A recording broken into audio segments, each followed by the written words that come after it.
पूर्ण एपिसोड पाहण्यासाठी डाउनलोड करा सोनी लिव्ह ॲप.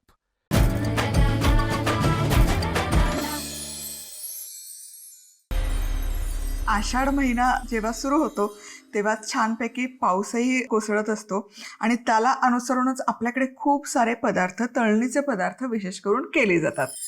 आज आपण साबुदाण्याचं थालीपीठ कसं बनवायचं ते बघणार आहोत.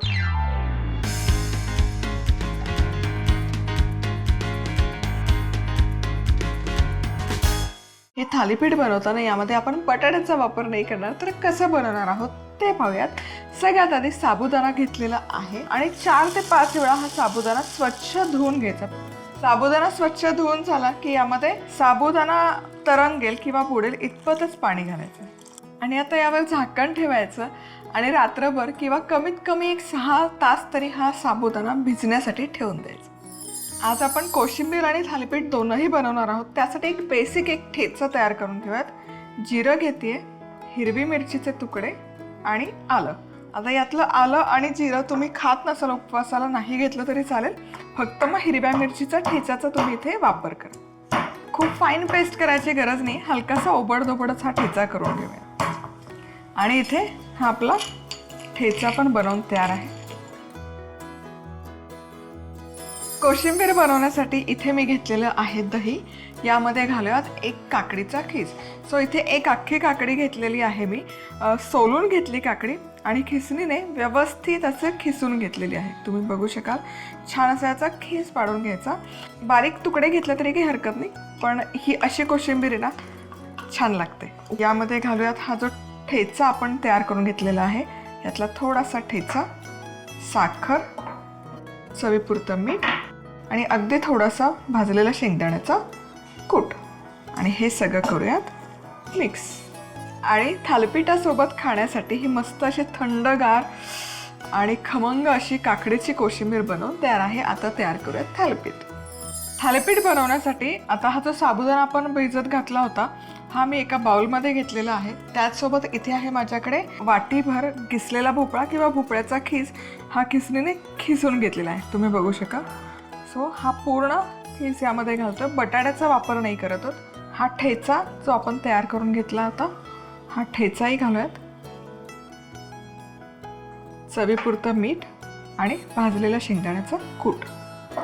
आता यामध्ये पाण्याचा अजिबात वापर करायचा नाही आहे, कारण लाल भोपळ्यामध्ये खूप सारं पाणी आहे, मॉइश्चर आहे. त्यामुळे पाण्याचा अजिबात वापर न करता हे आपण छान मळून घेतो. आणि इथे ना असं चिवडून मळून हे फार घ्यायचं नाही आहे. याचं कारण असं की मग जेव्हा आपण थालीपीठ करतो ना, ते साबुदाण्याचं पूर्ण टेक्स्चर निघून जातं. त्यामुळे हे फक्त मिक्स केलं आणि हा आता थापताना असा एक गोळा करून घेते. आणि आता हे तव्यामध्ये थापूयात. आता हा गोळा घ्यायचा आणि हे छान थापून घ्यायचं. सो इथे तुम्ही बघू शकाल, या प्रोसेसमध्ये काय होतं ना, साबुदाणा जसाच्या तसा अख्खा दिसतो या थालीपीठामध्ये. आणि हे एकसारखं असं थापून झालेलं आहे. आता झाकण ठेवूयात आणि अगदी मध्यम आचेवर हे खालच्या बाजूने छान भाजून घ्यायचं. आता 1-2 मिनिटं झाकण ठेवून हे थालीपीठ मध्यम आचेवर व्यवस्थित भाजून घेतलेलं आहे. आता झाकण उघडूयात. बऱ्याचदा काय होतं ना की बरेच जण तक्रार करतात की थालीपीठ आहे ना तुटतं साबुदाण्याचं. तर ते तुटू नये म्हणून काय करायचं, झाकण काढलं की हे असं एक कालथा किंवा ओलथान घ्यायचं आणि हे हलकंसं आहे ना असं प्रेस करून घ्यायचं. म्हणजे काय होतं, साबुदाण्याला बाइंडिंग छान येतं आणि ते उलटत असताना साबुदाण्याचं थालीपीठ तुटत नाही, तुकडे नाही पडत. सो एजेस आधी असं छान लूज करून घ्यायचं आहे. आणि हे क्या बात है, मस्त खरपूस दिसतंय. साबुदाण्याचा एकूण एक जो ग्रेन आहे तोही छान दिसतोय, जबरदस्त. आता ही जी वरची बाजू आपण उलटवून घेतली, ही छान भाजून घेऊयात.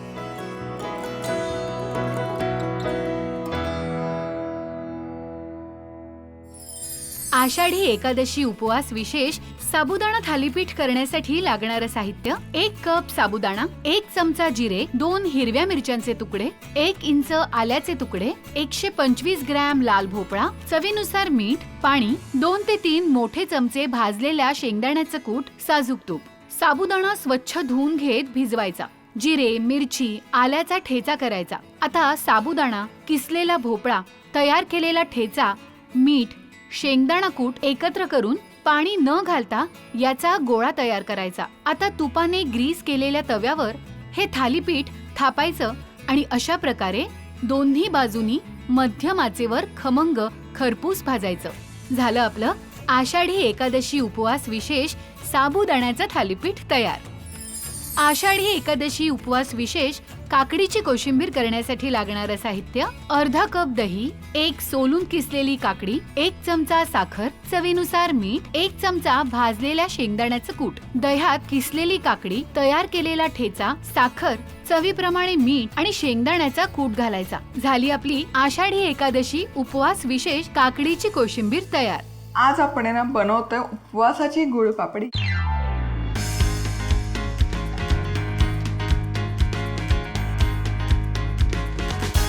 यामध्ये आपण गूळ, राजगिरा पीठ आणि पौष्टिक असे जिन्नस वापरत आहोत. तर सगळ्यात आधी ही गुळपापडी बनवण्यासाठी तवा मी इथे गरम करायला ठेवलेला आहे.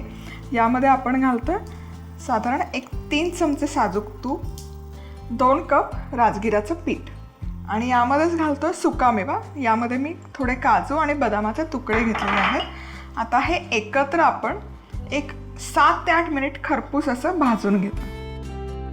आता हे हलकंसं भाजत आलं की तुम्ही बघू शकाल छान हे तूप जे आधी आपण घातलं होतं ते एकजीव झालेलं आहे. तर यामध्ये आपण आणखी 1 चमचाभर साजूक तूप घालून घेतो. पुन्हा मिक्स करायचं आणि आणखी 4 ते 5 मिनिटं छान खमंग भाजून घेऊया. इथे राजगिऱ्याचं पीठ तुम्ही बघू शकाल खमंग असं भाजून घेतलेलं आहे. हलकासा लालसर रंगाला यायला सुरुवात झालेली आहे. आता यामध्ये आपण घालतोय गूळ. 2 कप राजगिराचं पीठ घेतलेलं होतं तर इथे आपण घालतोय 1 कप गूळ. मिक्स करूयात. गूळ इथे छान एकजीव झालेला आहे. आता यामध्ये घालूयात वेलची पूड. पटकन मिक्स करायचं. तर गॅस बंद करूयात. ट्रेच्या बेसला आपण थोडंसं आहे ना पिस्त्याचे काप घालून घेऊयात आणि हे जे राजगिराचं मिश्रण आपण करून घेतलं हे मिश्रण घालायचं. हे मिश्रण पटकन आहे ना हे असं स्पूनच्या साहाय्याने स्प्रेड करून घ्यायचं, थापून घ्यायचं म्हणजे ते एकजीव पटकन होतं. आता हे हलकंसं गरम असतानाच याच्या आपण वड्या पाडून घेणार आहोत सुरीने. एजेस थोडेसे याचे लूज होतात, एक संध त्याला बाइंडिंग येत नाही. सो पण हे गरम गरम असतानाच वड्या एका बाजूला करून घ्यायच्या. कारण जर तुम्ही नंतर हे कट करायला गेलात तर गूळ ॲक्च्युली थंड झाला की थोडासा भुसभुशीत होतो आणि मग वडी त्याचे तुकडे पडणार नाही. त्यामुळे शक्यतो हे सगळं आहे ना प्रोसेस गरम गरम असतानाच करायची. येस, तुम्ही बघू शकाल मस्त वड्या पडलेल्या आहेत. आणि इथे 5 मिनिटं झालेले आहेत. हे छान अशी थंड झाली वडी. तुम्ही बघू शकाल मस्त दिसत आहेत. एकतर खूप छान खुसखुशीत होतात या राजगिराच्या गुळपापडी किंवा वड्या तुम्ही म्हणू शकता. महिना ते 1.5 महिना खूप छान खमंग खुसखुशीत तशाच राहतात. इवन तुम्ही मुलांसाठी काही हेल्दी ऑप्शन बघत असाल डब्यामध्ये स्नॅक्ससाठी तर हा परफेक्ट ऑप्शन आहे.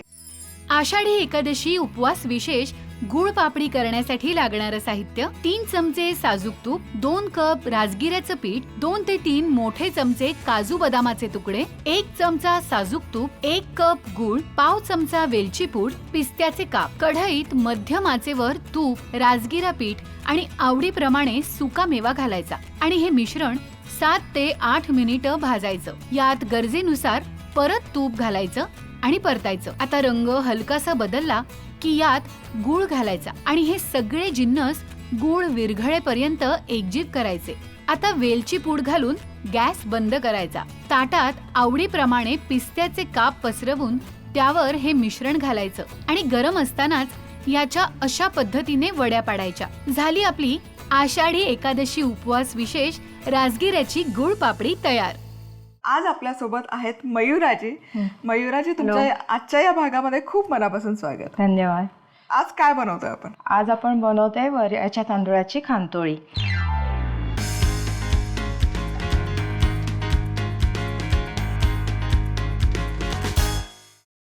पहिल्यांदा हे तूप घ्यायचं सो साधारण काय प्रमाणामध्ये तूप घेतो? साधारण 1-1.5 मोठा 2 चमचे तूप घालायचं. पूर्ण एपिसोड पाहण्यासाठी डाउनलोड करा सोनी लिव्ह ॲप.